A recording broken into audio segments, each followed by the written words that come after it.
So we started recording now. Excellent. So just to reiterate, I am Dr. Annayah M.B. I am the editor of the Psychgeist Legend of Zelda. We're accompanied here today by Rachel Cowart, who is the series editor of the Psychgeist project, and Catherine Francis, who is a contributor to the Zelda edition.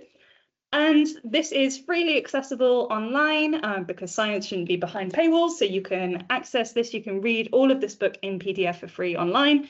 But if you would like to get the lovely physical edition with the beautiful cover that we somehow managed to get made, even though Nintendo are really difficult to work with, you can also purchase it online as well. So we have lots of different chapters covering lots of different areas of psychology, social science. We have some clinical takes on identity. Catherine's going to talk a little bit about the moral psychology of Hyrule in a little bit. I contributed a chapter looking at the environmental psychology of Hyrule. We have personality psychologists, social scientists, lots and lots of different stuff. So if you are a fan of the Zelda series or a budding social scientist or psychologist, we are hoping that there is plenty in this book for you to get your teeth into. Right, so without further ado, I am going to stop sharing my screen and then we are going to get into some discussion. So I would like to start this by inviting Rachel, our wonderful leader, to talk a little bit more about where the Psychgeist project came from, what the project is, how you came up with this idea, like how you kind of negotiated with the publishers. Yeah, I want to hear all about it. Yeah, the book series, it began as it's a series of books that I wanted to read. So I was like, what's a series of books I would like to read? I would like deep, nerdy psychology dives into the fandoms that I love. I mean, that's how it started, selfishly. And then I was working with Play Story Press. They were ETC Press back when they started. Back when this series started, they've since branched off and become Play Story Press. And I had a call with my publisher at the time, and I was like, I want to do this. And they were like, yeah, we'll have that. And I was like, okay. It was the easiest negotiation ever. I did have an established working relationship with the press, so it worked really easily. And then I said, okay, we're going to start with a proof of concept. If you know anything about me, you know I love The Witcher. So I was like, The Witcher is going to be first. We're going to do a volume on that and see how it works out.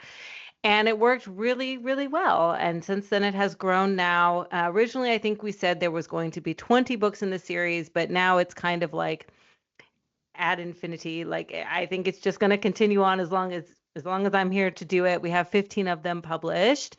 And at this point, how we're deciding like how we pick certain titles, like Legend of Zelda, right? We look at what is unique about this series. Is there a big growing fandom around it? What can we explore? And what is something unexpected that we can explore? And those are the first kind of conversations we have when we're soliciting a new topic. And so for Zelda, for example, your chapter, Annayah, about ecological degradation, and like that's the kind of stuff I live for. I would never read something about that. Very unlikely that would come across my desk, but I was completely enamored with your chapter taken through the lens of Zelda. And I think that's where the power of pop culture is. That's where the power of gaming especially is, because we're playing through these worlds. And while the series doesn't do only gaming, it really does lean heavily into gaming topics. So that was the origin. I love it. I love that it's open access. Play Story Press is a strong believer of open access, which is why I went to them in the first place to publish these books, because like you, I believe we should all have access to this information.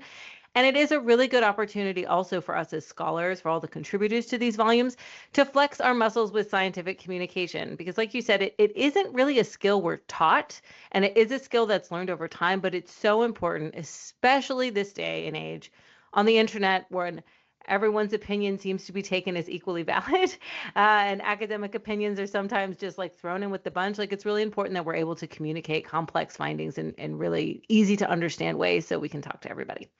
So that was the intention and the goal, and I'm so proud of how Zelda turned out, and I love that it came across the three elements of the Triforce, and it's all very on brand and nerdy, and I love it. Yeah, we tried our best to get that sort of 3-point structure Triforce into a lot of the book. And Yes. separate authors kept coming to me going, I've had this really interesting idea to how about we do a Triforce? And I'm like, yeah, let's have so many chapters using this structure because it's also really intuitive. Like there's a reason that 3-point lists and 3-point structures are really important. So I absolutely wanted to take advantage of that. And I think it's interesting you talk about the importance and the difficulty of public communication of science, because I think that's something that I didn't have a huge amount of experience with when I started out on this odyssey of a project. And it is a real step for academics. Like I think the general public might have this assumption that we are academics spend a lot of our lives writing. And so we're good at every form of writing. And that is really, really not true. Writing is absolutely a skill. And you need to writing for different kinds of audiences requires different skills. It requires a lot of practice. So one of the key things we've been looking for as editors of the series is we solicit chapter proposals from a variety of academics and non-academics.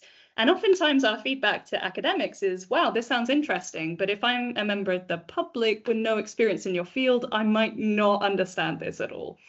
So the Psychgeist has been that really nice space to kind of bring in innovative research that's just recently been published, but communicate it in a way that is engaging, that is fun. I think my chapter is like sort of like 5 things you can take away from Hyrule. We wanted to really play with, make sure that people could understand exactly what they should take from these chapters. So I'll say a little bit about how the idea for the Legend of Zelda edition started out, because I don't know, I was talking before, Rachel, I don't know if I've told you this, but essentially this started out because I finished my PhD in psychology and I was very much having an identity crisis, as I love to do as a social psychologist. And I joined a new department, a new discipline, a completely new field in marketing, business, and society.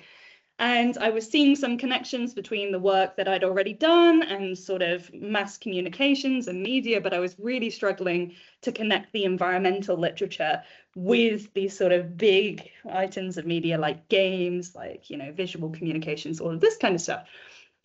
And how this book came to be was I was on my way back home from a conference in Amsterdam on the Eurostar, and I was under the channel, the English channel.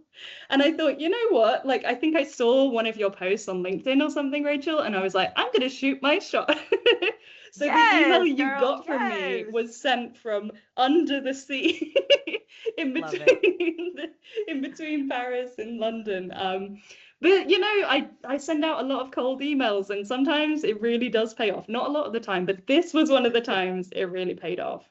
And my interest in Zelda, I've been interested in Zelda throughout my life. Like I remember playing Zelda on the Game Boy and also on the DS, but I kind of struggled with some of the puzzle elements when I was a bit younger.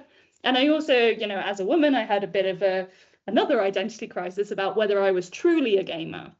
Because when I was growing up, a lot of the narratives around games and gaming, gamers were largely masculine.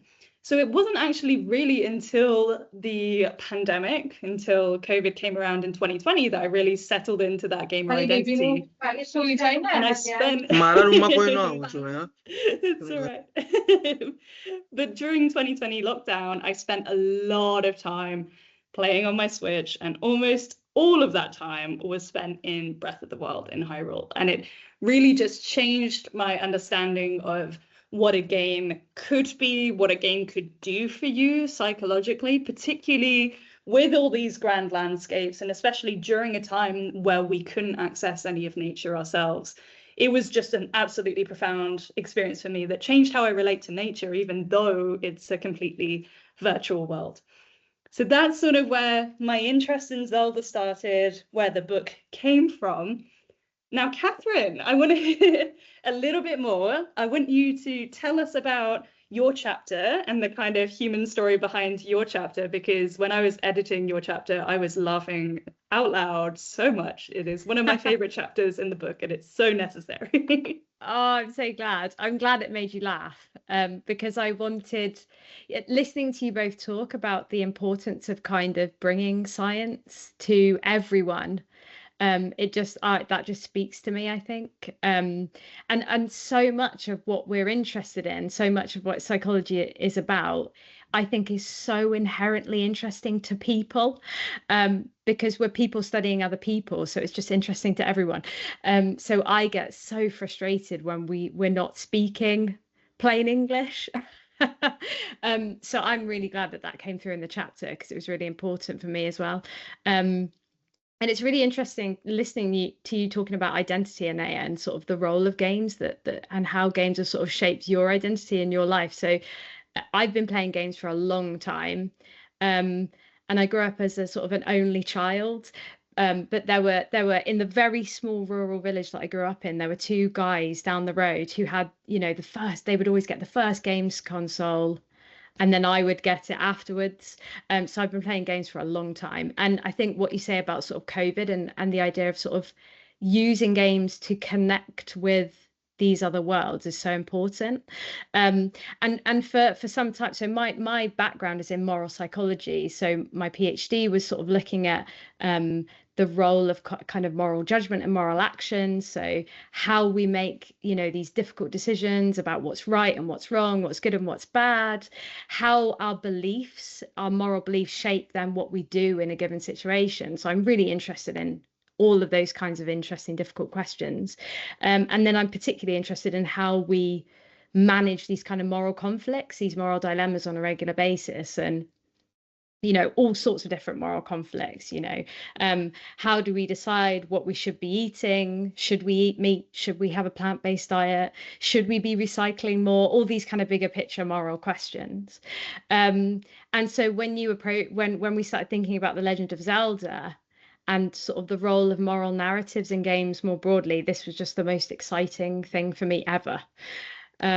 And I suppose that what I'm trying to argue in my chapter is that, when we play The Legend of Zelda, we enter more than just this kind of fantasy adventure narratives where there's, monsters and magic. We're stepping into this moral world.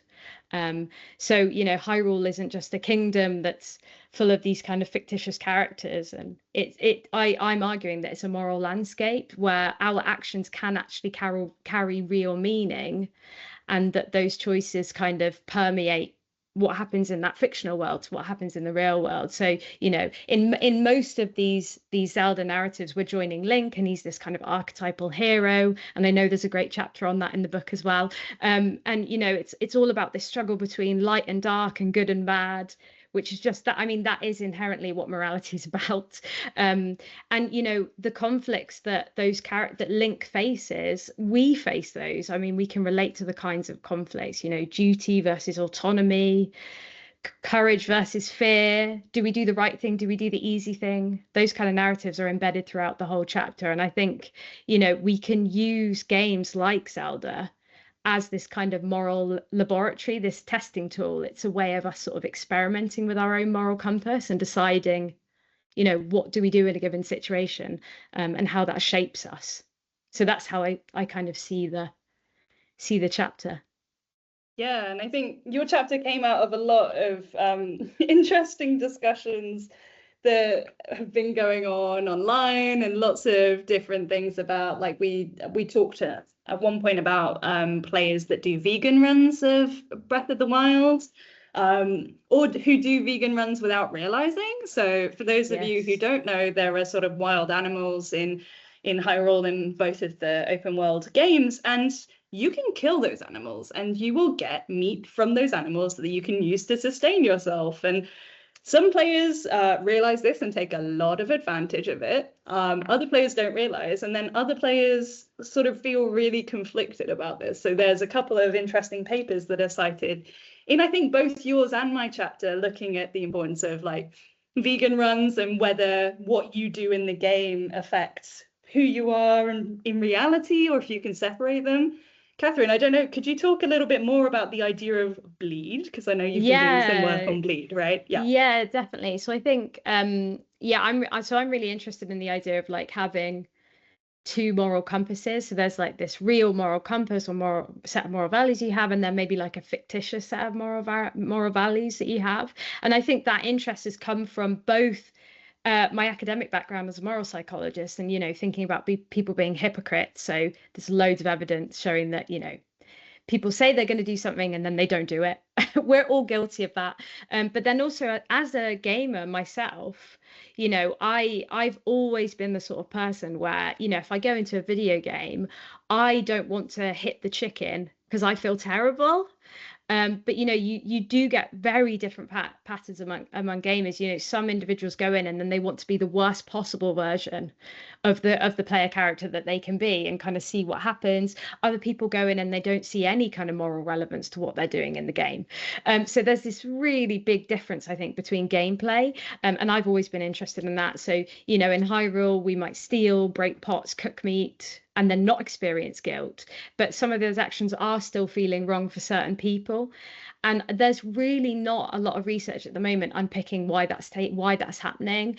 And so I've been really interested in how sort of our moral identities are shaping that.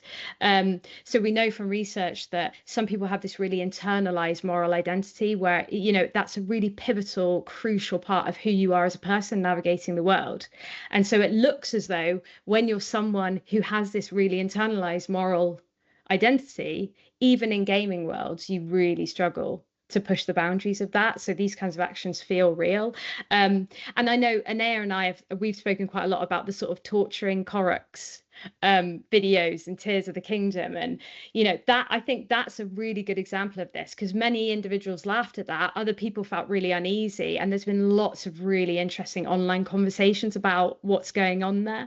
But I think what's really important is the discomfort tells you something really powerful about video games like Zelda, is that, real world moral intuitions are bleeding into play. And equally, the bleed can go the other way as well. And often people will rationalize and justify actions they take in video games using a number of different mechanisms that exist in psychology. So I think these games expose how we reason morally, which is just fascinating.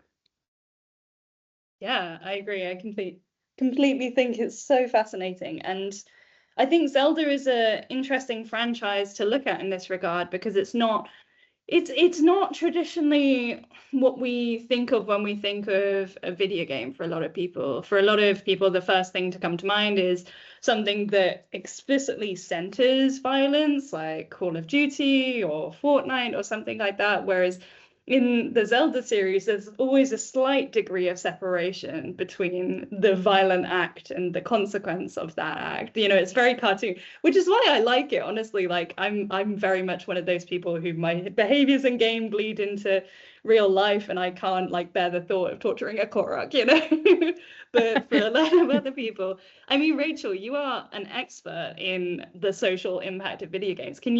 Does that resonate with you? Can you talk a little bit more about the impact video games have had on your life, and maybe we can start to get into some of the common myths that people have about video game behavior and all of that stuff. So this is just an invitation for you to share your expertise with us. Wax poetic. Yes. Yeah, I mean, I find the moral question so deeply interesting because different franchise, but I was playing The Witcher 3 a couple months ago, and there's a man and his wagon breaks down and he sends you off to go get the stuff, and you come back and it turns out he was lying to you about what had happened.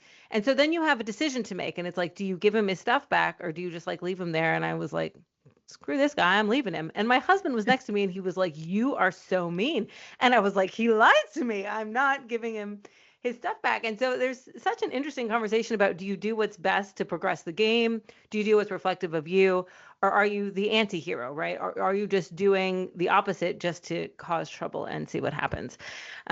In terms of how it impacts us, just like Catherine was saying, they can and do impact us. Moral decision-making in games has been used in educational settings for years. I remember 10, 15 years ago, the Walking Dead game was being used, in curriculum with students to be like, how do you feel? Why would you leave this person to be eaten by the zombies? Okay. And how can we situate that in a philosophical understanding of what morality is? Generally speaking, the uses and effects of games, when I talk about it, it's about violence or addiction or this sort of thing. games are pretty minimal, just like passively impacting the way we see and interact with the world, but they are great tools for exploring it.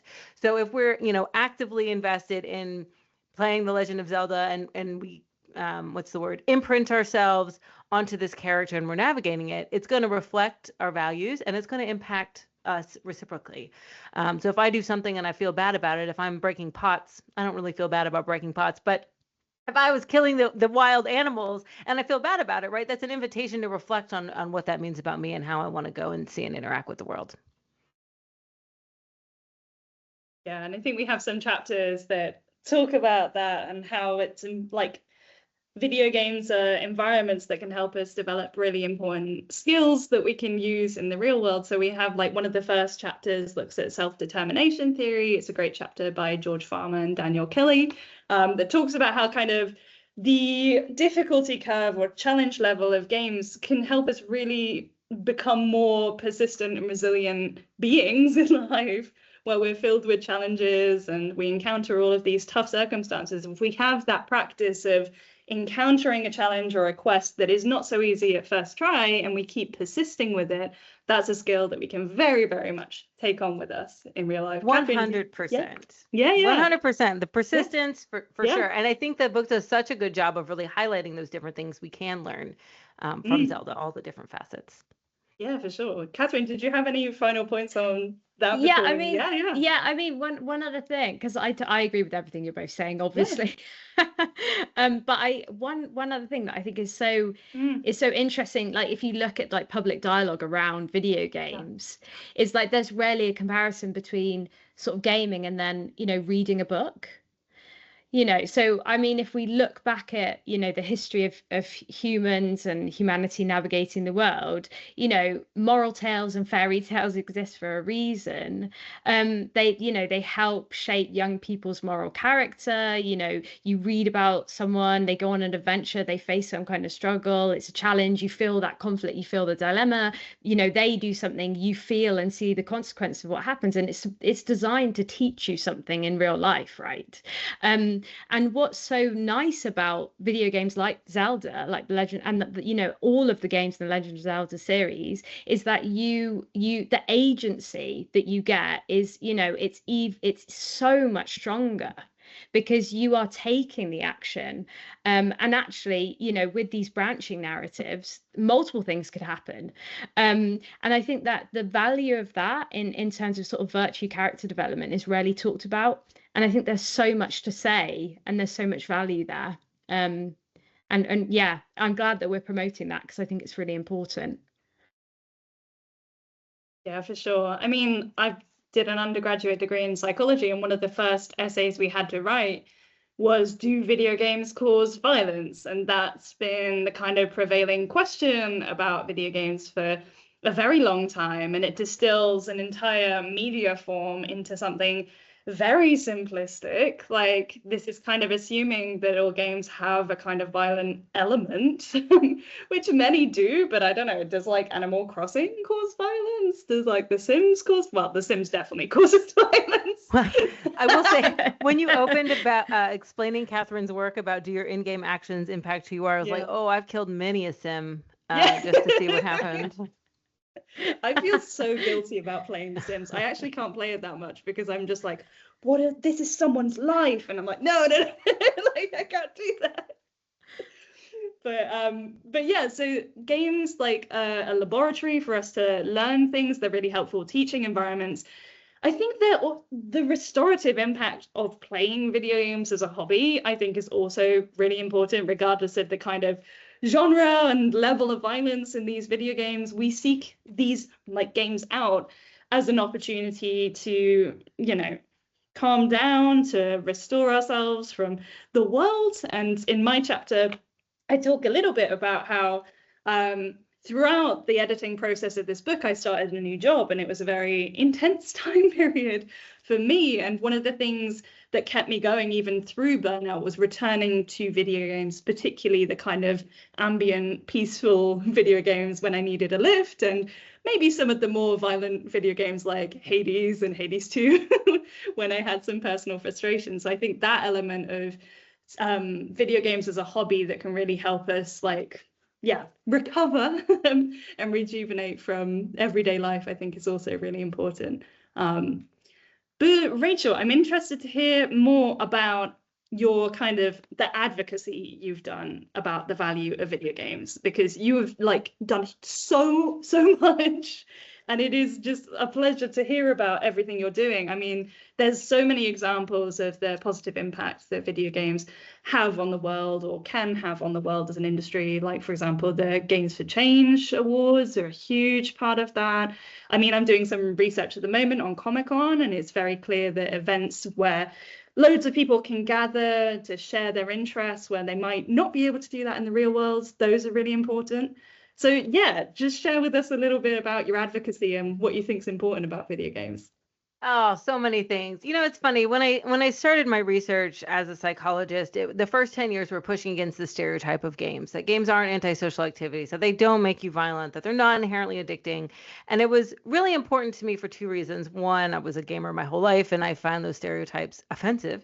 But two, because the science just doesn't support it, right? And we see these ideas maintained, like you said, people think of games, they think Call of Duty, Grand Theft Auto, that's always where their mind goes, but there's such a breadth and wealth in games.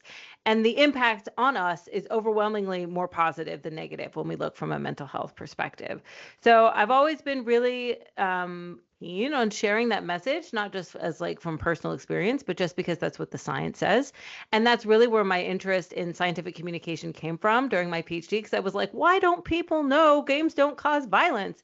We've been studying it for 30 years. All the grant money goes to this research and people still are talking about it every time, a school shooting happens or something tragic happens. So I'm happily standing on that soapbox. And then during COVID, instead of turning to Breath of the Wild, I created a YouTube channel because I was like, everyone needs a hobby, which is where Psychgeist came from originally. It's the name of the channel. And it was creating videos, giving the short, everything I know about games and violence, everything I know about moral panic, and putting it in a 7 to 10 minute video. And my goal with that was I'm going to change the world. I'm going to change the hearts and minds of everyone out there. Which hasn't quite happened, but what has happened is it created a really great resource for game studies students, which is I'm so excited to serve that community. I'm very happy about that. And so it's become a space for that. And then from that grew the Psychgeist of Pop Culture, because then post-COVID, I started doing work at the intersection of the darker sides of games, because we have to talk about the bad stuff too, the social harms. And I was like, I need some joy. Where am I going to get joy? Let's nerd out about fandoms and games and psychology. And then the Psychgeist of Pop Culture series was born, right coming out of the cusp of COVID, I think 2021, 2022. So yeah, the advocacy is really important. We still need to do it. My most watched video on my YouTube channel is the one about violence in video games. Shocker, because that's still the topic that people have. And when I go into rooms and I speak to people, I was just having this conversation today. Inevitably, the first questions are addiction, aggression, social incompetence, always still. And I've been doing this work, for 15 years. So clearly we still need more advocacy around those points. And what are the darker sides that you're referring to? Because it's not just about kind of physical violence, is it? It's about kind of communities, and obviously there's been a lot of examples of hatred and harassment among online gamer communities, most famous of which Gamergate, right? Yeah, what do you see as the priorities for sort of game scholars or people interested in games? Great question. Yeah, when I talk about the darker sides of games, people always think it's going to be violence or addiction, and I'm always like, it's the social harms. So I personally, there's a lot of conversation now about the intersection of games and extremism, which is important. Bad actors are purposefully going into these spaces to radicalize and recruit youth. That is important. That is a small percentage, but a high harm, small amount, high harm. I think for me, where my interests lie and where I think is the most insidious thing is the lower harm, high frequency, which is the normalization of misogyny and hate speech in gaming spaces. Most people, it's 95% or more, are exposed to misogynistic language, which is not just things like, hey girl, get in the kitchen. It's real, it's a hatred towards women is the definition of misogyny. It's not, just bargain basement, comments. They are hateful and hurtful and harmful, and it lowers the threshold of what is acceptable and normal, which allows the lower volume, higher harm things to percolate in those spaces. So for me, for the scholars out there, I think really understanding the normalization of just general toxicity and how misogyny, which is considered an extremist ideology, it's extreme from the norm, it is hatred towards people for their gender, how that's also become normalized in what we generally call toxicity and tend to dismiss as kind of like, oh, just get used to it, that's what we do here. I think that's really where the harm is. And there's a lot of research that still needs to be done in that space in terms of understanding its causes and how to, shift the culture away from that. Yeah, I think that's really important because ultimately video games are really valuable spaces for loads of groups within society. But I would argue they're especially valuable for people who are already minoritized and already marginalized. They can often be really safe spaces. So some of you might be part of sort of servers or discords that form a huge part of your community and a huge part of your social network, essentially. But for people to reap the social benefits, we need to be creating game environments that are inherently accessible and inclusive. And I mean, a lot of the labor of that is currently falling on volunteer moderators, particularly in online discords and server spaces. And yeah, it's a huge priority that I think at the moment, that's a huge opportunity for us all to do better in, and we're kind of falling down. I agree. I just want to make one more comment on that. Yeah. I will say that the fact that we're talking about it is a big win, but it is also getting better over time. To bring it back to Zelda, Zelda has pants, okay? We've come a long way in like the way that women are even represented in games. Exactly. The reason there are 3 non-men in this conversation right now. So it's not all doom and gloom. For sure. And I think we are very, very fortunate. And it was one of my priorities as an editor of this edition to make sure we have a fair bit of discussion about kind of minoritized identities within the Zelda series. So we have an amazing chapter from Celeste, which looks specifically at Zelda. It's a whole chapter on the character of Zelda and the roles of Zelda and how she's represented. And I am in love with that chapter. Celeste also penned her own illustrations of various psychological models, and it is an incredible chapter. So that's one chapter that looks at sort of representation of gender. We also have another chapter by Anthony Gifford after that looks at LGBTQ plus representation across the series. And that was an amazing chapter to edit. But it was a really difficult chapter because we try and keep everything fairly short in the Psychgeist series because we want to get the messages to you as quickly as possible. And Anthony is so amazing and has so much to say. And I remember in my editor's comments, I was like, Anthony, like, we can't publish all of this. I want to read it though. Like, can you publish this somewhere else and then tell me? Because he has so many incredible ideas about representation in games and in society. And yeah, his work is it's amazing. And then also speaking about loneliness and social connection, we have an incredible chapter from Rowan Daniels and Anisha Shinto, which explores representations of loneliness and sort of friendships throughout the games. And it's a really astute analysis. And that was one of the challenges was, I think it started out as Anisha's master's thesis. And it took a lot of work from both of them. They worked really, really hard to kind of distill the messages from this incredibly detailed thesis into a chapter for a public audience, which is really impressive. But they talk a lot about how Breath of the Wild is designed to be purposefully a very sparse and lonely experience, and how that differs from Tears of the Kingdom, where Hyrule is full of people. Like, it's still quite, a sparse place. I think, it takes place sort of 5 years after the Breath of the Wild. But the difference between the two games really, really highlights the importance of social connection among different characters. So we do try and Alex McCullen has a really great chapter, which I think builds really closely on Catherine's, looking at moral identities and darkness and evil, representations of evil and light throughout the series. We have other chapters looking at the music, and we have other chapters looking at, the heroes. We have basically everything, which I am delighted because when I started this out, I was like, oh my gosh, it's Zelda. how am I going to cover Zelda in sort of 8 to 12 chapters? Because it's such a diverse series and there's so much to talk about. And I think we could easily do another 3 volumes of Zelda. I don't want to take up the whole series, but it's possible. It's a huge series. Yeah, no, I think you did a really good job of hitting a little bit of everything, right?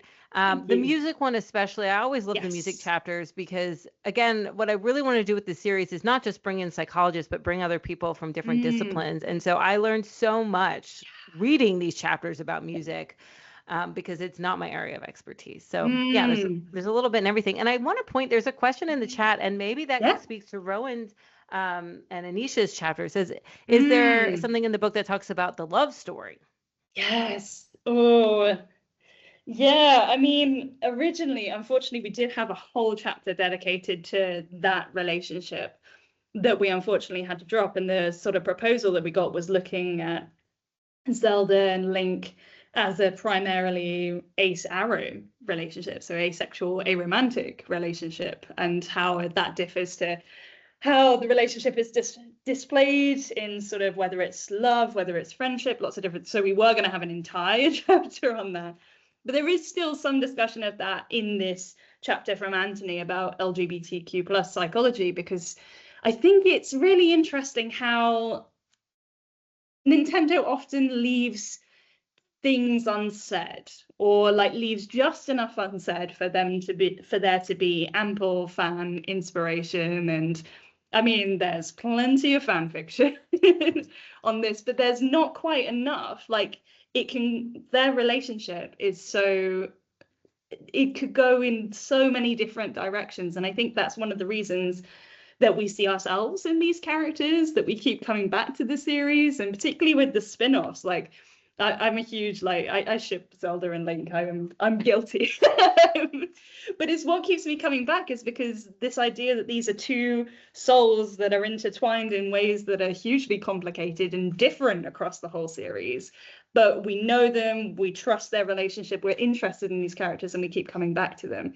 So yes, we do have some discussion on the relationships between Zelda and Link, but I could write an entire book on that as well. This is the challenge of the series. Thank you. It is the challenge. We can't talk about it all, and we can't talk about all fandoms. There was a conversation on the Discord the other day, and they're like, well, what about this fandom? And what about this? I was like, we can't do them all. We can't do them all. We can do a lot of them, though. Absolutely going to try. For sure. And I think, Rachel, do you want to plug? There's a couple of open calls for papers, right? Yes, thank you. There is. Maybe I'll share those in the in the chat. Yes, there are 2 calls for papers open. The last 2 for 2025. The first is Chrono Trigger, which if you're a fan of Zelda, you're probably a fan of Chrono Trigger. And the other one is the current obsession in my house, because I have 3 children under 10, which is K-pop Demon Hunters. So I will share those links in the chat. And I will say, if you're not an academic or you're ABD or whatever, don't feel discouraged. Everyone is encouraged. Not everyone has a PhD who writes in these books. Not everyone is a psychologist. We welcome any and all viewpoints to the party. And Rachel, we keep track of author demographics, right? Do you have any sort of, because it's oftentimes like, it's not just academics. For a lot of people, this is their first publication, right? That is correct. Look at you. You know my love for data. I was just looking at this the other day. 25% of people, it's their first publication, which is really incredible. There's been over 100 authors and contributors over, I think, like 20 plus countries. It is predominantly psychology, but not all. So yeah, if you have something interesting to say, let's hear it. We want to hear it. And I think now's a good time to open up for questions. So we can, if you have a question, type it in the chat. But we already have a question, which I'm hoping that Rachel can answer as a resident Canadian. Will the book be sold in stores or online only? Brackets asking in Canada. You're in Canada. I am in Canada. It is online only. Oh my God, I'm trying to put this link in here and it's like, you have images. You can't do that. Okay, I'm sorry. It's online only. So you can download it directly from Play Story Press, which is that link above. Those are all, that leads you to Zelda, but all the books are available there. And then you can also buy the paperback through them. Yes. The paperback is beautiful. It is beautiful. We try really hard to make pretty covers, and we definitely succeeded with Zelda. Yes. And it's also worth noting, I think, that the place that our copies get printed from is actually in the UK. So we got our copies very quickly, which I was really excited about. That's awesome. Because I think Lulu's based in the UK. So yeah, that is awesome. I cannot wait to hold my copy. Yes. I'm jealous watching you with yours, Annayah. Yeah, I know. There's something really visceral about having the paperback. Like, again, I'm so grateful that everyone can access it. I'm so grateful it's PDFs, but there is really something special about having it in your hands. Absolutely. Yeah. Do we have any questions? You can also raise your hand. I know, like, I'm doing the lecturer thing of like, I'm gonna wait until which I I'll have be a doing in a question minute. for you as the editor of this book. Yes. Was there a chapter that made it in the book that like was maybe a topic you didn't expect that you would have a chapter on, or surprised you in some way? Ooh, interesting. I mean, there are a lot of chapters that I hoped that I was hoping for. Let me see. I mean, I think Niall's chapter on the music is incredible. So for those of you who don't know, Niall McLaughlin, we actually did our PhD under the same supervisor. So I know Niall, but I didn't know he had this entire music background at all. And he just came out with this proposal and I was like, wow, this is like perfect. And like we got really nerdy about music theory in the edits around that chapter. I learned so much. I'm really like interested in music theory, even though I don't like have any training in it. So that was a chapter that I completely didn't expect, but was really exciting. I guess the other chapter, I mean, I think Alex's chapter on sort of personality psychology. So I'm not a personality psychologist and I don't know a huge amount about personality at all. And I didn't really see intuitively, like, you know, I'm trained in social, environmental and moral psychology. So those are the kind of themes that I had in mind when I was proposing this book. So to have a chapter all about personality psychology and the dark triad and the light triad, and I didn't really know what those things were before the chapter. I mean, similarly, George and Danielle's chapter about motivations is on a theory called self-determination theory, which I think for people familiar with the clinical psych landscape, that's something that's really obvious to them. I'd never heard of it. So I guess it's not so much that there was a chapter that was completely different to what I expected. It was more chapters were bringing in research that I didn't know about. And I was so excited about that. That's what I love to hear. Yeah, and also because it's like TLDR, right? Like, oh my gosh, look at all these theories that I'm now learning about and learning just enough. Just enough. And Catherine, I have a question for you. What was your experience like as an author? Because I also did a chapter, but my experience was very different. How did you find that kind of transition between academic and sort of public facing writing? Because it's a bit tricky, isn't it? Yeah, I mean, so it wasn't easy, but it's the most fun I have had in a long time. It was just such a pleasure to be able to write like that. It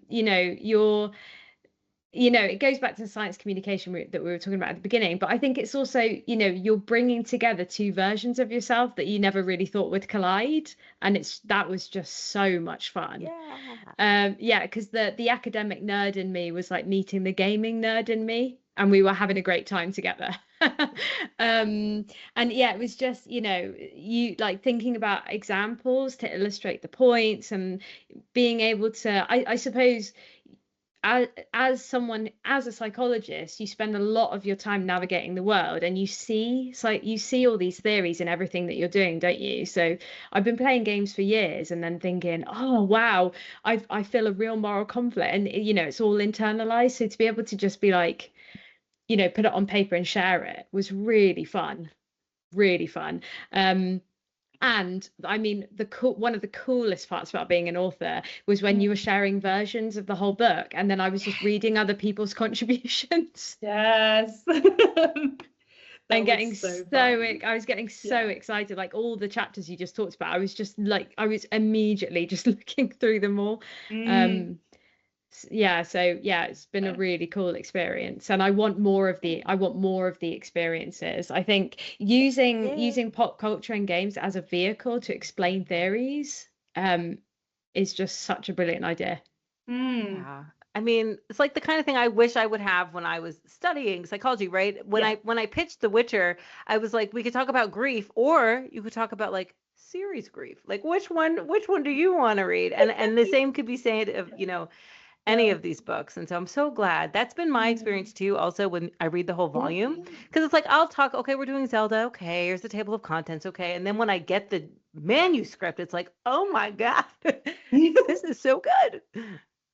Yeah, I mean, my experience as an editor is a little bit different because you get so stuck in the weeds as an editor. Totally. And it is like you are helping the authors craft, their message, their story. You're making really minute edits a lot of the time for style.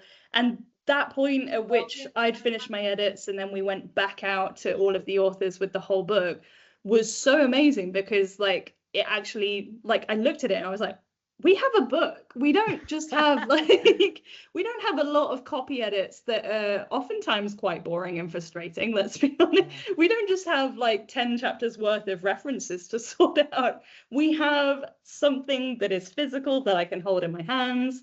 And I mean, Yeah. even when we're publishing journal articles, it's so rare that you actually like get the physical thing anymore. And it's just kind of like, oh, that's a document. And if I find like it's been a month or so since this version was officially published online, and I'm glad we're having the launch a month later because it's taken me that long to realize that this is actually something that's out in the world that we did together, like, yeah. Yeah. But anyway, we have a couple of questions in the chat. So to the whole panel, was there a theme from the Zelda games that you would like to include in a potential sequel to the book? I can go first, and then maybe like both of you can figure out if there's anything you'd like to.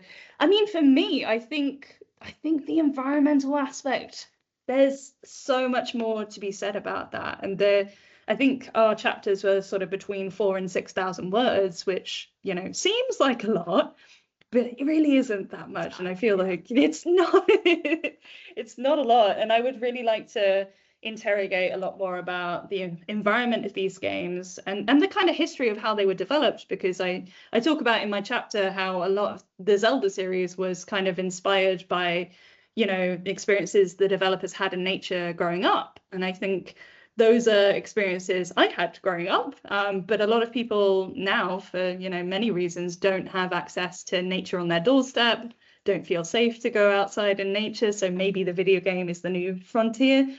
I think there's a lot to be said on environmental representations, and I could wax lyrical all day. Catherine, what do you think? What Yeah, it's else I would mean, be? yeah, I think there's a few. It would have been nice to zoom in more on some morally relevant aspects, because I at the beginning of the chapter I briefly talk about the role of fairy tales and moral narratives and development, but that's like a tiny fraction of the bigger narrative.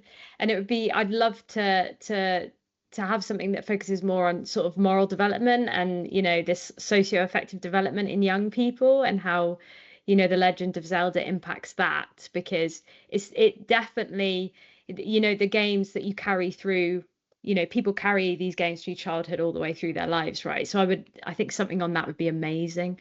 And then as we were all talking, I was thinking, oh, the idea of this idea that games as escapism, and the many layers to that, and what that really looks like. Because when I was writing this chapter, I was kind of thinking, maybe it's not necessarily the case that playing Zelda is escaping reality all the time. Maybe it's really that it's about rehearsing what it means to be in the real world.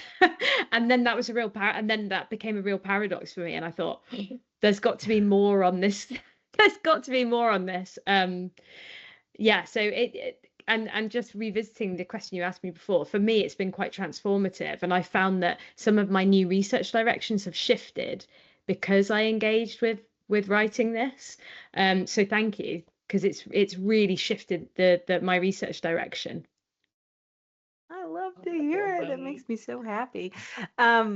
You know what I would have liked to see? I mean, I don't usually or ever really direct like what goes in these books unless it's like really pertinent. But one thing, if there was a second volume, not saying there's going to be, but if there was, I am so curious about, well, the development of the game and how really groundbreaking it was when it came out, considering the other landscape of games that were out.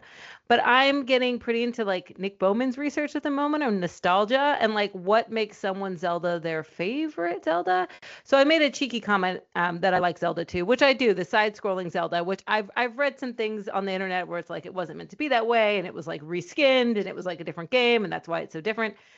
I oddly really liked that one. Like, why? Was it the age at which I was when I played it? Is it because I played it in the arcade at the pizza parlor that I like to go to? Or did it slap? I don't know. I don't remember. I haven't played it in a long time. But I'd be really curious about that because people do have strong opinions. Like Majora's comes up all the time. Wind Waker is actually my favorite Zelda. And it's like, why? Why is that one stick out for me and not you, right? Yeah.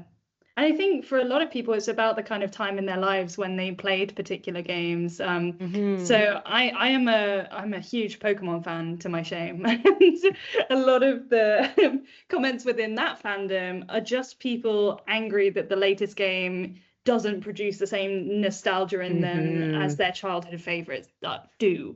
And it's like, oh, what does that? Does that say anything about the game, or does that say more about you? Like, I don't know if I would have been able to really engage so in depth with Breath of the Wild if I wasn't cut off from the rest of the world. Like, yeah. So that's yeah. I mean, yeah, it's a big question. It is a big question. And like Breath of the Wild, my greatest gamer shame is that I haven't played it fully. I have 3 small children at COVID. I was trying to survive. But yes, but everyone really, is pulled to that one. And it might be like how Animal Crossing came out at the right time. Like it might be something to do with COVID and people had the time to really fully immerse themselves into it. I think also the obvious choice for a sequel, the Zelda franchise has changed so much and has been so innovative. I am super excited to see what comes next for Zelda because I think the perception is that they're going to move on and change it up again in some kind of form. I don't know what that's going to look like, but it would be really cool. We've got a few minutes left, so I want to address a couple more of the comments. Oh, we have a newborn Link joining us. Hi, Link. Oh my God, hello, Link. Don't change his name. So lovely. Don't change his name. Yeah, middle name Ganondorf is fine. Dorf means small. No, Dorf means town in German, right? So yeah, stick with Link. Link is cute. And then Lorraine says, love the idea of environmental aspects in video games. Oh, okay. Stefania in Oxford is using video games to embed pro-environmental behaviour change intervention. So Catherine is currently working at the University of Oxford, so that may be someone that you should get in touch with, Catherine. Okay, and Definitely. Anna says, oh, so inspiring. Certainly makes me feel less guilty and firmly justified in my gaming hobbies. Yes, good. Yes. You are validated. We validate you. Yes. Thank you so much. Do either of you, let's have some sort of concluding thoughts on your experiences with the book, and if there was one final thing that you could tell our wonderful audience about video games and what they should know, what is it? So let's start with Rachel. Read the book. I think that the book, you won't only learn something about psychology. I find when I read these books, I learn more about the fandoms that I love, things I didn't consider, things I didn't think. I never considered the environmental aspect of the storytelling of Zelda, never. But I am so keen to fall down that rabbit hole. I just think it's a really great thing to read, and it's free to read. So my takeaway message would be check them out. And also, there's 14 other ones too. So if you like other fandoms, there's something for everyone there. Catherine. Yeah, I mean, I think a lot of the misconceptions about stuff in the world happen because we don't know enough about them. So read the book, because I think it will bust a load of these myths that we've been talking about today. And then, yeah, I'll end with the moral point again, because I'm the moral psychologist. I do think that games allow us to explore, test, and reflect on our moral selves, and I think they're awesome in allowing us to do that. Amazing. Thank you so much, both of you. My message is also read the book and read all of the other books. So just to give an example of just the extent of this series, we have Psychgeist of Marvel, Disney Villains, Elder Scrolls as well for the Skyrim fans, Last of Us. We have a comment about Last of Us. There's a whole book on The Last of Us, Warhammer, Dragon Age, Destiny, Taylor Swift, Stranger Things, Bluey, Umbrella Academy, Mandalorian, Witcher, and many, many more to come, right, Rachel? That's it. More to come. I mean, I'll give you a sneak peek because you're here, but next month, the last one of the year is going to be Stardew Valley. So there's a lot. There's a lot. You heard it here, folks. Yes. Thank you so much to both of our panelists, Catherine and Rachel. This has been an awesome discussion, and it's always great to chat with you both. And thank you to everyone who took the time to turn up and go read the book, I guess. Thanks so much, everyone.